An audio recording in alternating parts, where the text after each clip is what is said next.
I just wanted to take also my turn on commenting on development manifesto part 1, which includes Flask and ailment mitigation, which was released today for 3.16.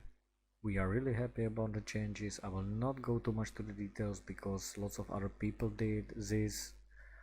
Part of Math, Big Ducks, they did great job explaining lots of stuff there, so I will not go through the details. You can find it in their video. What I will focus more is the things I will do in the league start, which can help you. So first change we have is absolutely amazing. It's a purity of elements.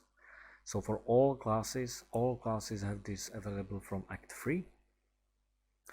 And you can have that aura from Act 3, and actually it was heavily buffed because previously we had it from 12 to 27, all elemental resistances.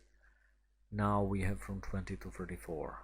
It's a massive buff. That's like, it's 50, that's more than 50%. It's like 70%, maybe 80, which is brutal.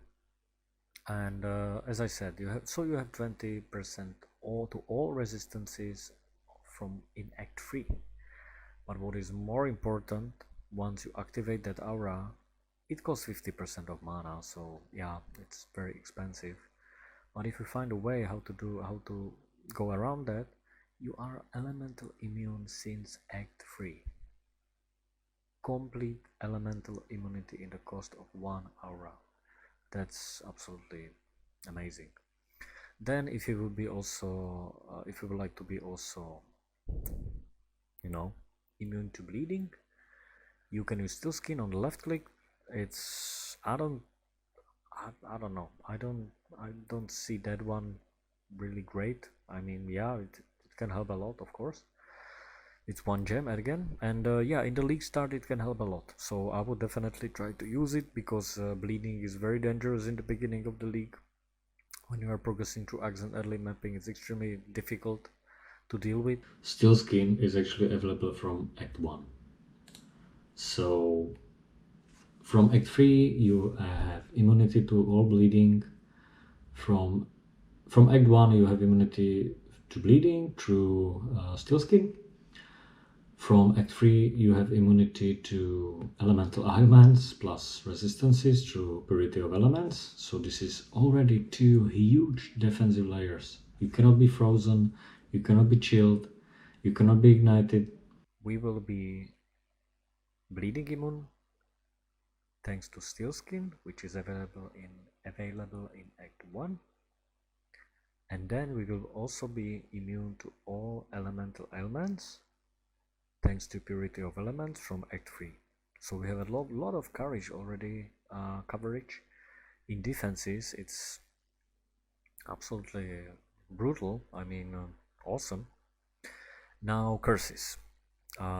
We know some good stuff, I would say, which is related to curses. We see here that allied concentrated ground now grants 50% reduced effect of curses on you while standing on it.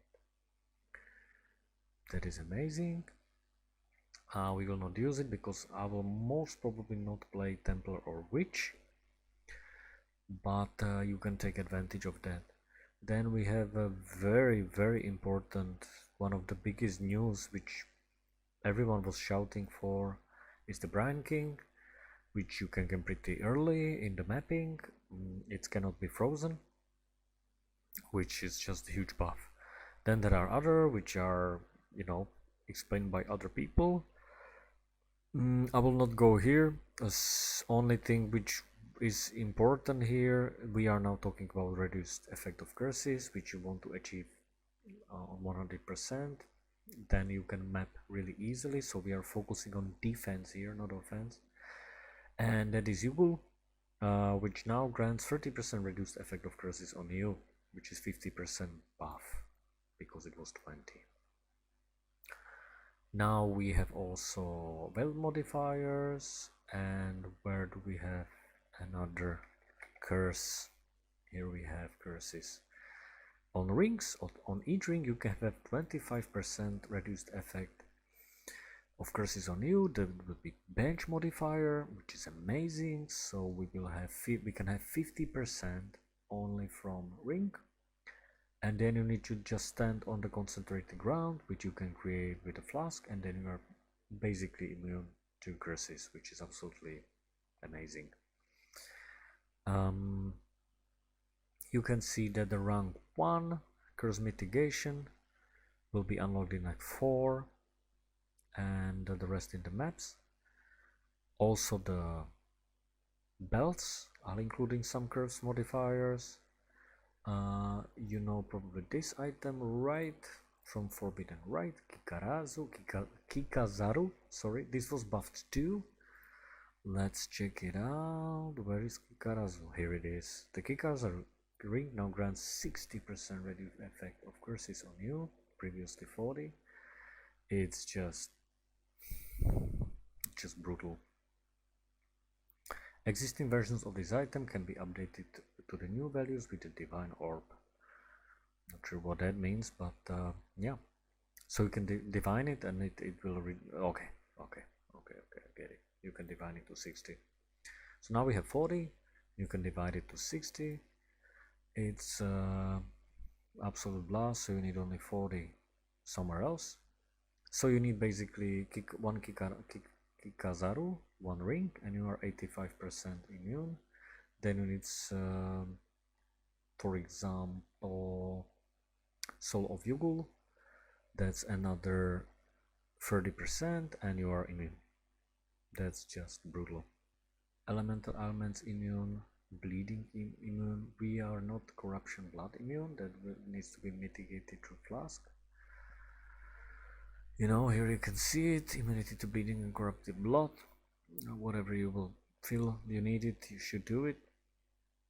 Some very important things of tears in the flask are this one: instant recovery when on low life, and increased recovery rate, and you know, recovery applied instantly. That's the bubbling one which we all used for now. Remove a curse on use is not really useful because we will be most probably curse immune, or you can be. So yeah, that's about it. Also, there is a big buff to Uncleaning Orb. Most people were focusing on increased duration, which is awesome, but I noticed something else. Look at the maximum charges from 40 to 60. That's 50% buff. 50%. Plus belts are now can increase flask effect duration, so basically you can have it already can increase duration. So if you combine those two, this will be just mind-blowing. Like you know, can have increased effect, maximum charges, increased duration. Let's see what the combinations will be, but that manifesto is just great. A lot of optimism. Bulk, nice, all of it. I'm happy to see these changes. Let's see what we will play. I wanna have a smooth league start, and this should have it. Yeah. Anyway, thank you for watching. That was just a short video. Have a nice day.